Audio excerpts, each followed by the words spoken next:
Hi, my name is James Wentworth-Weedon and I'll be talking about the films I've worked on this term in relation to creative storytelling. I wrote and produced this dystopian short film which follows a lifeless man, Daniel, in a near dystopian future whose marriage is soured. He takes a pill which allows him to revisit his vibrant and colourful youth. Reading a book by Haruki Murakami inspired me to write something more bleak than usual. It's a surrealist novel about an ordinary man in his 30s who revisits his life and questions why he was suddenly abandoned by his childhood friends. For me, Murakami highlights the concept of being colourless, in other words, a person void of purpose. Looking into Joseph Campbell's A Hero with a Thousand Faces, a petroglyph depicts a hero as a warrior who is bound to a woman via an umbilical cord. He hunts and she is unarmed. The hero is an incredibly active character in this illustration. Combining this view with Murakami, we get a form of realism. A hero who is weak and barely active. He only makes a decision which benefits himself for a moment. This can be seen in the script with the adjectives that I have used to describe the character's life.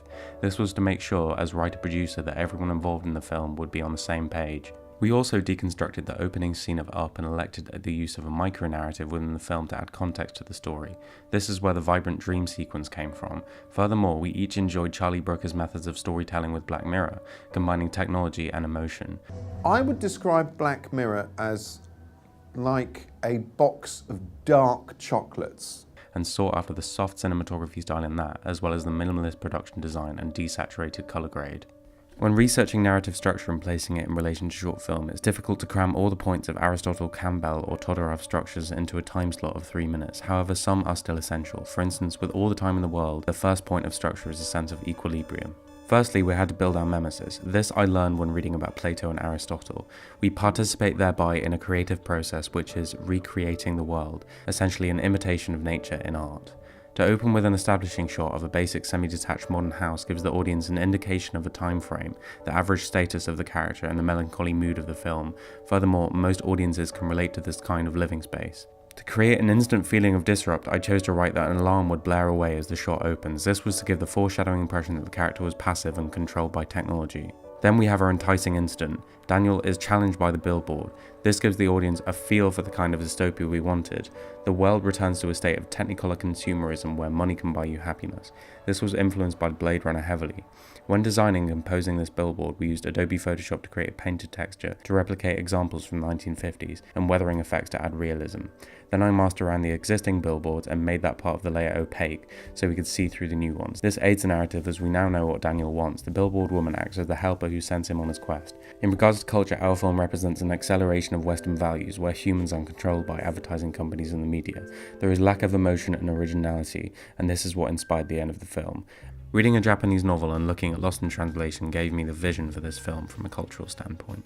This version of the future is very mechanical and surreal. As for the rest of the narrative, Daniel taking the pill, hallucination, his wife coming home as a sort of cathartic moment with the kiss on the cheek at the end marrying the two together as the same person. This was risky to capture in all in 2 minutes, and it would have been made better if my ability to source 2 actors who look essentially the same was advanced. When producing this short, I made sure that everyone was happy with their roles. Secondly, I booked our equipment. The Blackmagic Cursor, a 24mm t1.5 lens, a Canon 85mm f1.2 lens, a green screen as sound essentials. I made sure that this equipment aided the clarity of the images that we wanted to capture, and then I opened a job on Mandy. This involved a lot of time, scouring through showreels and pictures and emails and phone calls, working with Steph, the director, to choose who we wanted to portray our characters. We landed on David Sayers as the lead, who was amazing and starred in the Tribeca Film Festival short. I put together profiles for each, and once they were secured, I began working on call sheets. There were 3 filming days in total, and so I had to work with everyone to make sure our times would sync up perfectly. The call sheets included call times, locations, contact details, and production notes. I then decided to work with Callum, the cinematographer, on the shot list and shooting schedule. I had to source food for each day and kept the receipts for travel from the actors. We equally shared the costs. On set, I accepted the responsibility of making sure that the actors were looked after, at the same time as making sure everyone stuck to the schedule and we finished on time, which we always did.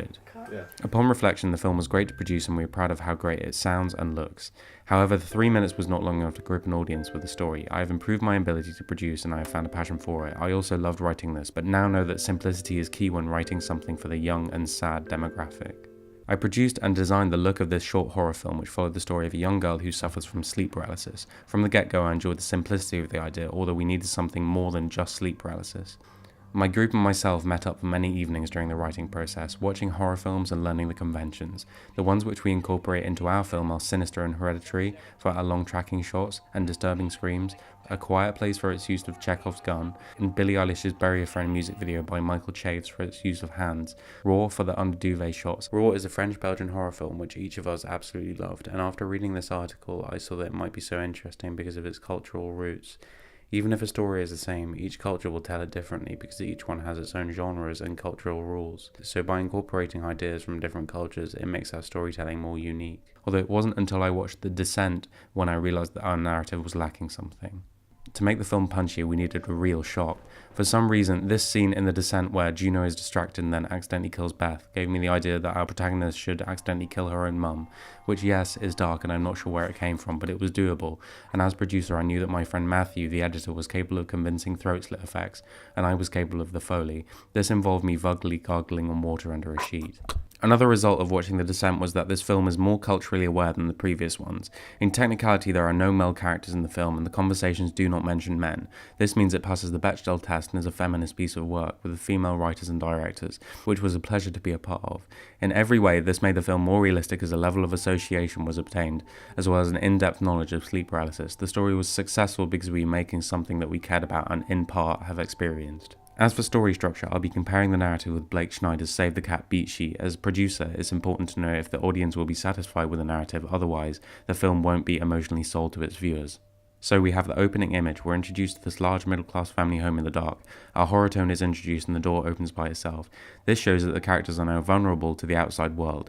The lack of cuts is jarring and we are taken through to the setup, where the main character's world is seen. Mary, a 16-year-old girl, is lacking security of some kind with the line, "You sure you don't want to sleep next to me tonight?" The catalyst has already happened. As William Goldman says, start late and finish early. Mary has already experienced sleep paralysis before. The debate is over when Mary decides to go to sleep alone, and the promise of the premise is where Mary experiences sleep paralysis and the audience are satisfied. The midpoint is, in my opinion, her final scream. Nothing could get worse than this, surely. And then the bad guys close in. Mary is defeated by her mental state. And then all is lost when she kills her own mother. And then it's the dark night of the soul. Mary hits rock bottom. Her screams echo through the house. Then we leave early, thanks to William Goldman, giving the audience the resolution to negotiate themselves. Note that this follows very Western narrative structure. Later it might be interesting to look at Vladimir Prop's 31 narrative functions and follow them. My first job was to find a location that would suit our story. Luckily, Thea, the director, had a neighbour with a large creepy looking house that fit horror conventions. I then booked out equipment from the kit store.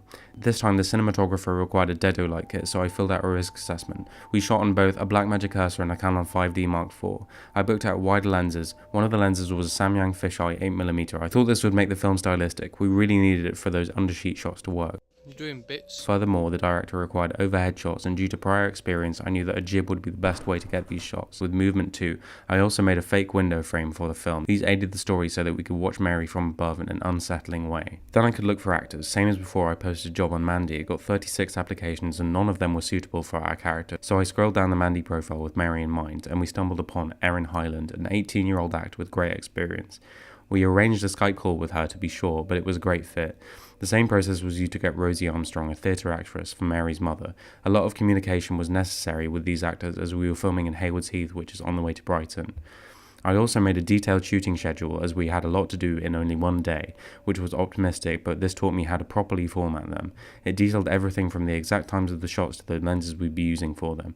As production designer, I had to source all the props and the costumes for the film. This meant that I had to go to Primark several times, which was a pain, but it was worth it when buying things like fantastic scissors on Amazon and the old telephone from my parents. I made sure that each of the props fit the story, so for instance, the scissors act as Chekhov's gun and the red ribbon symbolizes blood. Mary's teddy bears and white clothing shows her innocence and contrasts the red of the blood. I certainly could have dressed the set better, and the film could have been better at establishing the relationship between the mother and the daughter, as this would have been a good way to set a more specific target audience. Currently the target audience is more fluid around mature viewers as it's more of a psychological horror.